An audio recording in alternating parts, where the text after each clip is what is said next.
Hello there, this is Kelly Johnson, Director of Clinton City Schools. I hope this video finds everyone enjoying a wonderful summer vacation. The purpose of this video is to share with stakeholders in our community the plans behind our ESSER 3.0 federal grant. So during this presentation, I'm going to be sharing with you what ESSER 3.0 is, sharing with you the needs of Clinton City Schools based on what we have experienced with the global pandemic, and then share with you our intentions of how we are going to spend the ESSER 3.0 funds to help move the needle in terms of both student achievement and growth.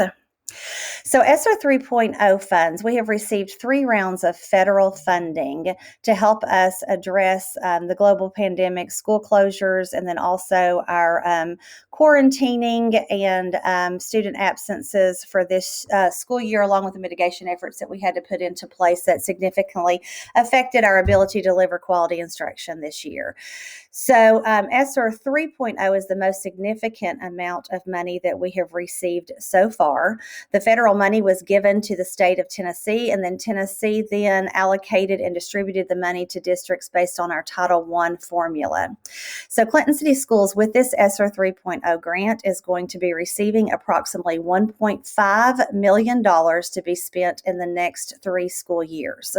The purpose of this money is for us to look at Clinton City Schools and to see how our school system and students were significantly impacted by the school closures for the global pandemic, and then also through our mitigation efforts that we had to initiate this past year in order to keep schools open. There is one requirement that says that 20% of these funds have to be spent on learning loss. I want to upfront and tell stakeholders that we truly want to use this pot of money to help us move the needle both in student achievement and in student growth.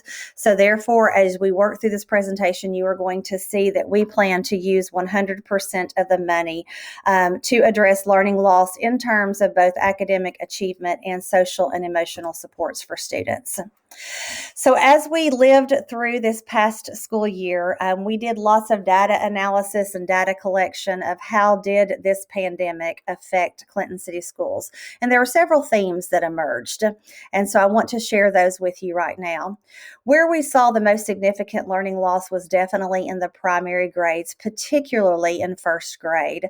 When students in kindergarten miss that last 9 weeks of school, that's when we solidify a lot of the reading foundational skills, and a lot of the isolated skills come together those last 9 weeks of school.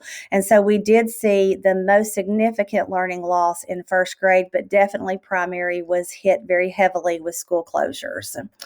We also saw that third grade is a very pivotal year from the primary grades into the intermediate grades. It has a lot of very significant standards that are the basis of the intermediate grades. So we did see that fourth grade students also were impacted to a significant degree in terms of reading and math. We started the year with several students doing virtual learning, and the majority of those students ended up joining us brick and mortar as the year went on, but we did end the year with 4 to 5% of our students on virtual learning. And what we have seen from those end of the year benchmarks is that some students did a great job and remained on grade level and did show achievement and growth. However, there was a significant number of students that did show a decrease in both achievement and growth, and they're going to be coming back to brick and mortar instruction next year, and we need to have a plan for helping them catch back up and get back on grade level. And then as we had to do our mitigation efforts last year, we had to take the carpets out. Kindergarten was in desks. We had partner classes. We had to readjust the way that we did lunch and playground time. And so the logistics looked very different in our building last year. So our teachers weren't able to do some of the research-based best practice instructional strategies that they commonly use, such as small group instruction, carpet time, turn and talk, cooperative groups, group learning. We weren't able to implement those to a great degree this year due to our mitigation efforts. So we know that loss of research-based best practice instructional strategies has impacted us both on achievement and in growth. And then we also, for good reasons, had a substitute shortage this year, and we coupled that with an abundance of teacher absences due to quarantines and close contact tracing and COVID. And so that did impact the success of our intervention groups, because what we had to do is we had to pull teaching assistants to cover classrooms. And when we pulled the teaching assistants, we're not able to do our response to intervention time with fidelity. So we know that our intervention groups, that 45 minutes of time during the school day where we address student individual needs, that was not able to be done with as much fidelity this past year as we normally do. So these are kind of the needs and the global needs that we saw at Clinton City Schools. And so one of the things that we are doing to address that is, as you know, we are offering a summer learning camp this year at North Clinton Elementary School. And so we invited several students to attend that camp. The camp was actually funded through the state using LEAP and TANF funds. It is currently running through June the 7th through July the 2nd. We currently have 165 students enrolled, and we are running a daily average attendance of approximately 125. But during this day, all students receive 2 hours of English and language arts instruction, 2 hours of math, 1 hour of intervention, 1 hour of stream class, and then 1 hour of playtime each day. We are doing a pre and post test to determine the impact of this summer learning camp, and our ultimate goal is to see a significant increase in student achievement and growth. And so this learning camp is going very, very well. The kids are enthusiastic, the teachers are enthusiastic, and they are doing lots and lots of hands-on learning.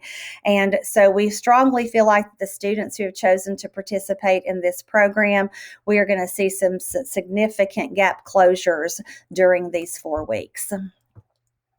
Moving back to ESSER 3.0, when we look at the needs of Clinton City Schools and then how we are going to use this $1.5 million over the next 3 years, we have some philosophical beliefs in Clinton City Schools that help drive our decision. First of all, we firmly believe that people make a much larger impact on our student achievement and growth than programs do.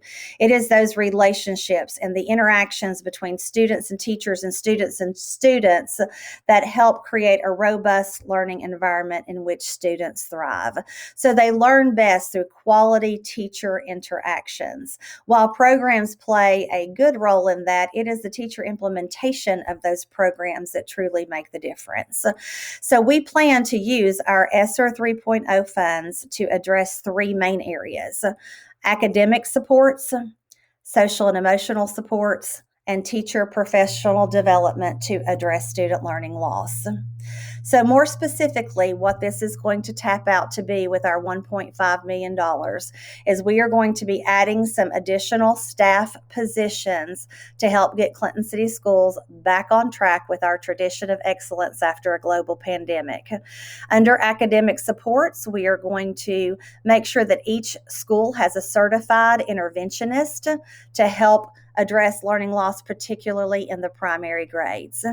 We are also going to do an addition of a full-time substitute in each school that will be full-time employed, and we want to do this to ensure that quality instruction continues when teachers are absent, and in hopes that we do not have to pull teaching assistants to cover classrooms so that we can keep intervention groups going with fidelity.